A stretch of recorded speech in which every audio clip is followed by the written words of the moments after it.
ছবির শুরুতে দেখা যায় একটা মেয়ে বাড়ির ভিতরে ফোনে তার মায়ের সাথে কথা বলছে। বাইরে প্রচুর বৃষ্টি হচ্ছে। ছবিতে মেয়েটার নাম কোনো উল্লেখ করা নেই। বাড়িতে একা থাকার জন্য সে খুব ভয় পাচ্ছিল, তাই ফোনে তার মাকে বলছিল যত তাড়াতাড়ি সম্ভব তোমরা বাড়ি চলে আসবে। এরপর মেয়েটা টিভি চালিয়ে খবরে শুনতে পায় একজন খুনি যে কোনো বাহানায় বাড়িতে ঢুকে মানুষকে খুন করছে, কিন্তু কোনো কিছুই সে চুরি করছে না। হয়তো খুনি মানসিকভাবে সুস্থ নয়। এরপর মেয়েটা বাড়ির সব জানলা দরজা চেক করে সেগুলো বন্ধ আছে কিনা। তারপর দোতলায় উঠে একটা রুমের মধ্যে বসে, কিন্তু বারবার সে অনুভব করছিল ঘরের মধ্যে কেউ একটা আছে।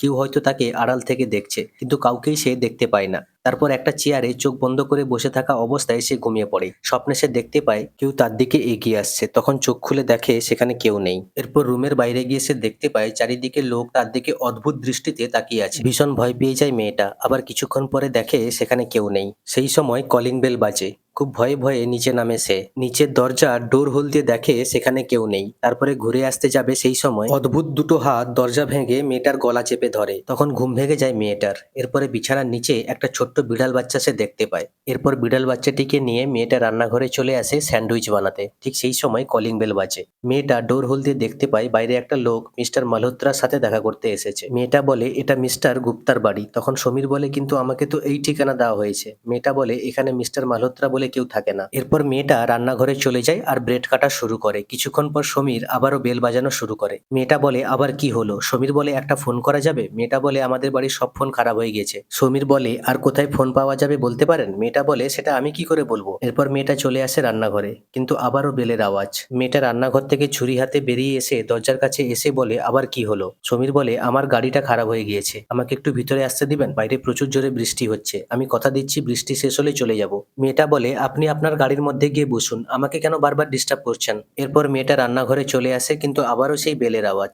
মেয়েটা দরজার কাছে গিয়ে বলে আপনি আবারও এসেছেন? সমীর বলে ম্যাডাম আমার গাড়ির চাবি গাড়ির মধ্যে থেকে গেছে, আমাকে ভিতরে আসতে দিন, আমি কথা দিচ্ছি বৃষ্টি থামলে আমি চলে যাব। মেয়েটা বলে আমার হাজব্যান্ড উপরে ঘুমাচ্ছে, আমি অচেনা লোককে ভিতরে আসতে দিলে সে খুব রেগে যাবে। এরপরে মেয়েটা আবারও চলে আসে রান্নাঘরে। রান্নাঘরে সে স্যান্ডউইচ বানাচ্ছিল। ঠিক সেই সময় রান্নাঘরের জানলার উপাস থেকে সমীর বলে আমাকে কিছু খেতে দিবেন ম্যাডাম, প্রচুর খিদা পেয়েছে। মেয়েটা ভীষণ ভয় পেয়ে যায়, কিন্তু সে সমীরকে একটা প্লেটে স্যান্ডউইচ খেতে দেয়। এরপরে মেয়েটা রান্নাঘর থেকে বেরিয়ে টিভি দেখতে বসে। সমীর আবারও বেল বাজায়। মেয়েটা দরজার কাছে গিয়ে বলে আবার কি হলো? সমীর বলে না ম্যাডাম, এই স্যান্ডউইচের জন্য ধন্যবাদ। এরপরে মেয়েটা আবারও টিভি দেখতে বসে এবং সেখানে থাকা বিড়ালটাকে সে আদর করতে থাকে। ঠিক সেই সময় পাশে জানলার পাশ দিয়ে সমীর বলে ম্যাম জানলার পর্দাটা একটু সরাবেন, যাতে আমিও বাইরে থেকে টিভি দেখতে পাই। বৃষ্টি না থামা পর্যন্ত আমি এখানে কি করব বাইরে? এরপরে মেয়েটা জানলার পর্দা সরিয়ে দেয়। জানলার ওপার থেকে সমীর টিভি দেখতে থাকে। কিছুক্ষণ পরে সমীর বলে আপনার হাজব্যান্ড এখনো ঘুমাচ্ছে? এখন সন্ধ্যা 6:30 বাজতে যায়, একবার ডেকে দিন না। বিরক্ত হয়ে মেয়েটা জানলার পর্দা লাগিয়ে দেয়। কিছুক্ষণ পর সমীর দরজার কাছে এসে কলিং বেল বাজায়। মেয়েটা দরজার কাছে আসলে সমীর বলে আপনার স্বামী উঠে পড়েছে। মেয়েটা চমকে যায়, কারণ তার কোনো হাজব্যান্ড নেই। মেয়েটা বলে আপনি কি করে জানলেন? সমীর বলে আমি দোতলায় জানলার কাছে কাউকে একটা দেখেছি। মেয়েটা ভাবে তাহলে কি ঘরে কেউ ঢুকেছে, তাই ভয়ে ভয়ে দোতলায় উঠতে থাকে। কিন্তু কিছু একটা ভাগার শব্দ পেয়ে মেয়েটা ভয়ে দৌড়ে এসে দরজা খুলে দেয় আর সমীরকে বলে উপরে কেউ আছে। সমীর বলে আপনার হাজব্যান্ড আছে তো? মেয়েটা বলে না, আমার হাজব্যান্ড নেই, আমার বিয়ে হয়নি। তখন সমীর বলে তাহলে উপরে কে? মেয়েটা বলে আমি জানি না। সমীর বলে আপনার ঘর আপনি জানেন না? মেয়েটা বলে আমার ঘর, কিন্তু উপরে কে আছে আমি জানি না। সমীর বলে তাহলে কোনো চোর নয় তো? এরপরে ঘরের মধ্যে থাকা একটা ভালা নিয়ে সমীর দোতলায় উঠে, কিন্তু কাউকেই সে দেখতে পায় না। তারপরে সমীর নিচে নেমে এসে মেয়েটাকে বলে উপরে কেউ নেই ম্যাডাম। এরপরে সমীর বলে ম্যাডাম আপনি যে আওয়াজটা পেয়েছিলেন সেটা আসলে আমি ঢিল ছুঁড়ে কাঁচ ভেঙেছিলাম। ভেবেছিলাম কাঁচ ভাঙার শব্দে আপনার হাজবেন্ডের ঘুম ভেঙে যাবে আর আমি তখন ভিতরে ঢুকতে পারবো। আর উপরে আমি যাকে দেখতে পাওয়ার কথা বলেছিলাম সেটা কেউ না ম্যাডাম, আমি মিথ্যা বলেছিলাম। এই কথা শুনে মেয়েটা ভীষণ রেগে যায়। তখন সমীর বলে আমি কথা দিচ্ছি ম্যাডাম, কাঁচের সমস্ত খরচা আমি দিয়ে দিব। এরপরে সমীর সোফায় বসে আর বলে ম্যাম প্রচুর ঠান্ডা লাগছে, একটু কফি হবে? মেয়েটার উপায় না পেয়ে রান্নাঘরে কফি বানাতে যায়। সেই সময় সমীরও রান্নাঘরে গিয়ে ছুরিটা তুলে নেয়, যেটা দেখে মেয়েটা ভয় পেয়ে যায়। সমীর বোঝানোর চেষ্টা করে সে খুন করতে আসেনি। মেয়েটা রেগে গিয়ে সমীরের উপর চিৎকার করা শুরু করে। সমীর রান্নাঘর থেকে বেরিয়ে এসে টিভি দেখা শুরু করে। খবরে তখনও শহরে খুনের ব্যাপারে বলছিল। মেয়েটা ভয়ে ভয়ে সমীরের দিকে তাকায়। সমীর বলে আপনি কি ভাবছেন সেই খুনিটা আমি? মেয়েটা বলে আমার মনে হয় আপনার এখন চলে যাওয়া উচিত। সমীর বলে আমি যদি বলি এখান থেকে যাব না, তখন কি হবে? এরপরে সমীর ওই ভালাটা তুলে নেয়। মেয়েটা ভয়ে ঘরের এদিক ওদিক ছুটতে থাকে। এক পর্যায়ে সমীর মেয়েটাকে ধরে ফেলে আর ভালাটা মেয়েটার হাতে দিয়ে বলে, আমি খুনি না, ভালো মানুষ। আমি আপনার ভয়ের কারণটা বুঝতে পারছি, কিন্তু বিশ্বাস করুন বৃষ্টি থামলেই আমি চলে যাব।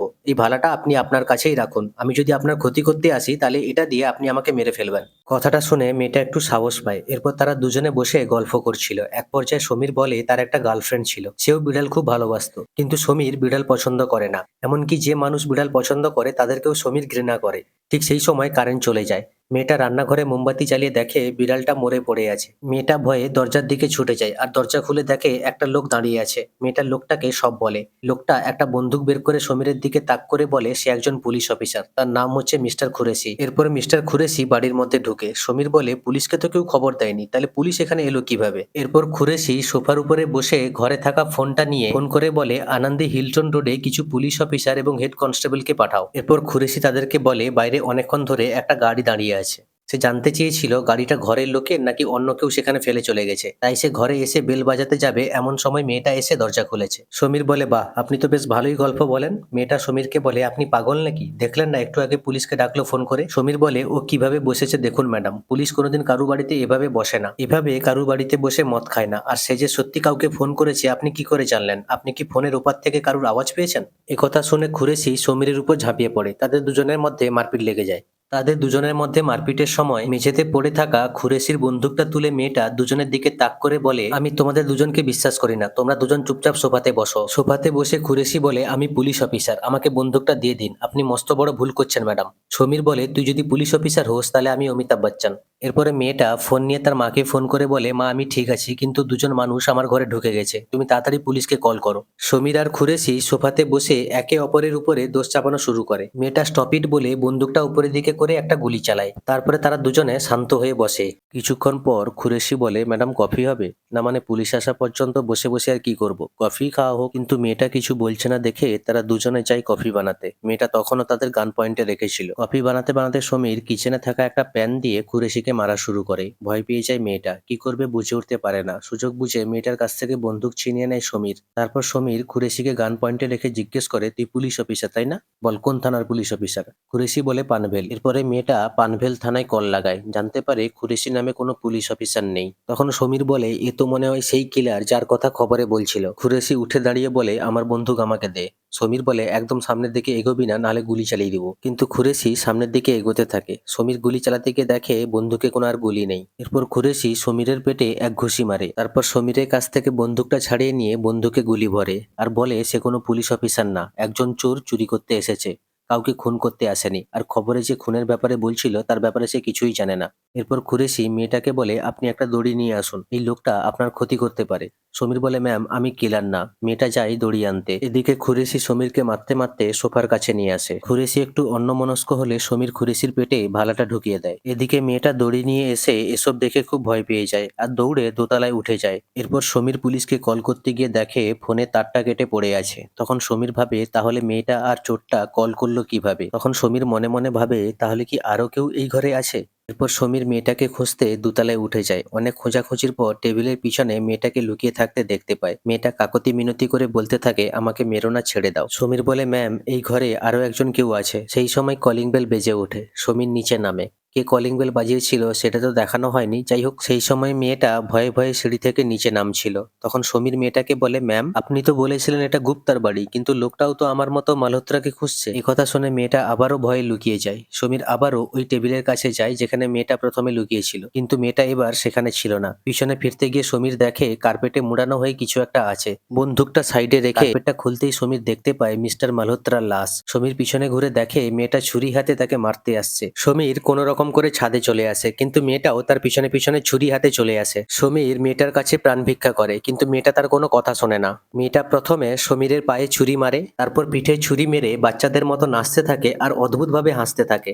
সমীর কোনো রকম করে পিঠ থেকে ছুরিটা বের করে মেঝেতে উল্টে পড়ে। মেয়েটা ছুরিটা তুলে সমীরকে মারতে যায়, আর সমীর ঘুষড়ে ঘুষড়ে সামনের দিকে এগিয়ে একটা লাঠি দেখতে পায়। লাঠিটা দিয়ে সমীর মেয়েটার মাথায় মারে, কিন্তু মেয়েটা হা হা করে হাসতে থাকে। এরপর মেয়েটা সমীরকে আবারও ছুরি মারতে যাবে, সমীর মেয়েটার হাতটা ধরে ফেলে। ছুরিটা পড়ে যায় মেয়েটার হাত থেকে। সমীর মেয়েটার গলা টিপে মেয়েটাকে মারতে যাবে, ঠিক সেই সময় পিছন থেকে খুরেশি ওই ভালাটা দিয়ে সমীরকে আঘাত করে। আসলে খুরেশি ভেবেছে সমীর হচ্ছে খুনি, সে জানতো না মেয়েটাই হচ্ছে আসল খুনি। এরপর খুরেশি ওই ভালাটা সমীরের পেটে ঢুকিয়ে দেয়। সমীর মেঝেতে উল্টে পড়ে। খুরেশি চেক করে দেখে সমীর বেঁচে আছে না মারা গেছে। ঠিক সেই সময় মেয়েটা ছুরিটা তুলে বাচ্চাদের মতো হাসতে থাকে। খুরেশি পিছন ঘুরে তাকানোর সাথে সাথে মেয়েটা ছুরি দিয়ে খুরেশিকে আঘাত করে। তারপর মেয়েটা খুরেশিকে ছাদ থেকে ঠেলে নিচে ফেলে দেয়। এরপর ছাদের কার্নিসের উপরে উঠে মেয়েটা নাচতে থাকে। পরের দৃশ্যে দেখা যায় মেয়েটা সুন্দর একটা পরিষ্কার ড্রেস পরে মেঝেতে পড়ে থাকা রক্তের দাগগুলো মুছে দিচ্ছে। এরপর ঘরটাকে সুন্দরভাবে গুছিয়ে রাখে আর খারাপ ফোনটা দিয়ে তার মায়ের সাথে কথা বলতে থাকে। ঠিক সেই সময় কলিং বেল বেজে ওঠে। মেয়েটা দরজার কাছে গিয়ে বলে কে। দরজার ওপার থেকে লোকটা বলে মালহোত্রা বাড়িতে আছেন। মেয়েটা তখন এক অদ্ভুত রকমের হাসি দিয়ে ডোর হোলের দিকে তাকায় আর ছবিটা এখানেই শেষ হয়ে যায়।